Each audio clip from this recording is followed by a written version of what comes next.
નમસ્કાર, આપ જોઈ રહ્યા છો જેકેએસ ન્યૂઝ ગુજરાતી।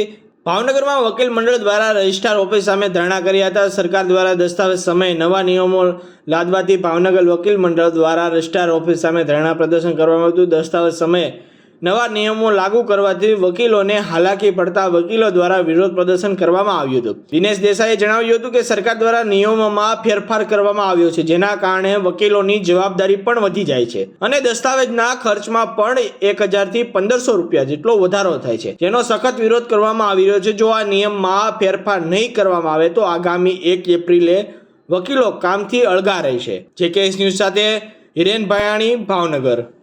કન્વીનિયન્સ એસોસિએશનના પ્રમુખ દિનેશ દેસાઈ, ભાવનગર। આજે અમે એટલા માટે ભેગા થયા છીએ કે આઈજીઆર તરફથી 7/3/2024ના રોજ એક પરિપત્ર જે બહાર પાડવામાં આવેલો છે એ રજિસ્ટ્રેશન એક્ટની કલમ 32 એની જોગવાઈ વિરુદ્ધનો છે અને તેની સાથે જે નમૂનો રજૂ રાખવામાં આવેલો છે એ વકીલોને અસર કરતા છે અને વકીલોની જવાબદારી ફિક્સ થાય તેવો તૈયાર કરવામાં આવેલો છે અને કાયદા વિરુદ્ધનો હોય તેથી તેની સામે વિરોધ કરવા માટે અમે અહીં એકત્રિત થયેલા છીએ અને આ માટે અમે સરકારશ્રીમાં મુખ્યમંત્રીશ્રીને તથા જુદા જુદા ડિપાર્ટમેન્ટોને રજૂ કરેલ છે, સ્થાનિક ધારાસભ્યોને પણ રજૂઆત કરેલ છે અને પરિપત્ર બહાર પાડનાર અધિકારીને પણ અમે લેખિતમાં રજૂઆતો આપેલી છે। ટૂંકમાં એવું છે કે જે પરિપત્ર બહાર પાડવામાં આવેલો છે એનો અમલ 2005માં થઈ જવા પામેલો છે। ઓલરેડી પરિપત્રની જોગવાઈમાં એટલું જ કહેવામાં આવેલું છે કે વેચનાર અને ખરીદનારના પાસપોર્ટ સાઇઝના ફોટા હોવા જોઈએ અને તેની અંગૂઠાની છાપ હોવી જોઈએ, જ્યારે અને તે પ્રમાણેનો અમલ 2005થી થઈ ગયેલો છે। તેમ છતાં નવા અધિકારી દ્વારા આ નમૂનો રજૂ રાખી અને એવી રજૂઆત કે ભાઈ આમાં જે કોઈ દસ્તાવેજો તૈયાર કરશે અને તેમાં ભાગ લેનાર એમાં તમામને જવાબદાર ગણવામાં આવશે। આમાં વકીલોની કોઈ જવાબદારી થતી હોતી નથી। તેમ છતાં વકીલોને જવાબદારી ફિક્સ કરવા માટે એક પરિપત્ર એવું હોય તેવું જણાય। એસોસિએશન ભાવનગરના સેક્રેટરી તરીકે અત્યારે અમે અહીંયા આગળ ભેગા થયા છીએ।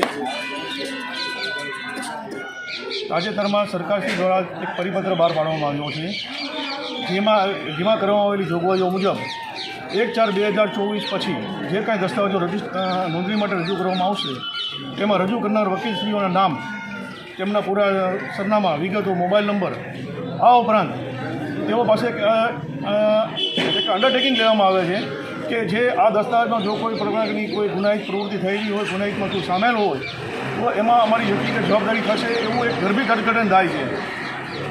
જે કંઈ સેક્શનની જે કોટેશન કરવામાં આવે છે, સેક્શનો ખરેખર ઇરેલેવન્ટ હોવા છતાંય છે આ સેક્શન હેઠળ તમને 7 વર્ષની કેદની સજાની જોગવાઈ અને દંડ પણ થશે એવું કરીને એક માનસિક દહેશત ઊભી કરવામાં આવેલી છે। સરકારશ્રી દ્વારા આવી રીતે પ્રયત્ન કરવામાં આવ્યો છે, જેનો અમે વકીલો સખત વિરોધ કરીએ છીએ અને આ પ્રકારના પગલાંથી અમારા લોકોના હિત જોખમાય, અમારી સાથે કામ કરતા જે કર્મચારીઓ હોય એમના હિત જોખમાય, કારણ વગરના કોર્ટ કચેરી તેમજ પોલીસના લફડા થાય, એવા બધા પણ એક સંજોગોનું નિર્માણ થઈ શકે એવી એક વ્યાજબી એવી અમને લોકોને બીક છે અને જેના વિરોધમાં